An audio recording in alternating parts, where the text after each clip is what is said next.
Greetings and welcome to another edition of Tips and Tricks from Planet Technologies. My name is Christian Sorensen and I am an Evolve 365 learning strategist at Planet.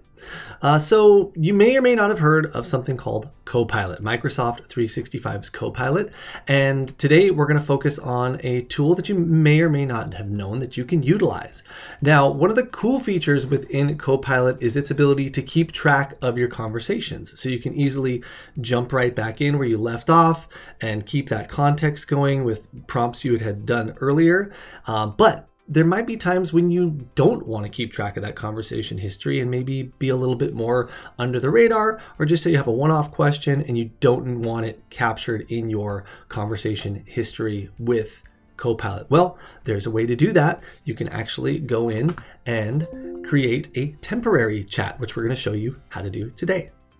So I am using the online version of Copilot right now in a web browser, but wherever you choose to utilize Copilot, one thing I will note is you can find your chat history over here on the left, but if you want to use a temporary chat where it's not going to keep track of that conversation history, just go to the upper right hand corner, go to your temporary chat by clicking on this little drop down, and you'll go into this kind of temporary chat mode here, and it'll tell you this will not use or create memories and will not be saved in your chat session history.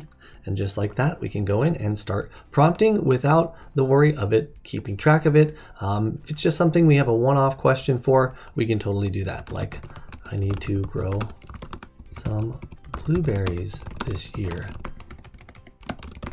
Oops, how do I start? As easy as that.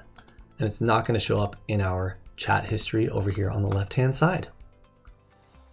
So there you have it. Pretty easy to take advantage of this feature within Copilot. If you want to start up a temporary chat, just go right up to that upper right-hand corner and find it. I know it was hiding from me until someone showed it to me, but you can find it right there to jump into those one-off chats where you don't want it to capture the history. So thank you for watching once again. We hope to see you on the next episode of Tips and Tricks. Don't forget to like, subscribe, leave a comment if you would like to, and we'll see you again. Thank you for watching.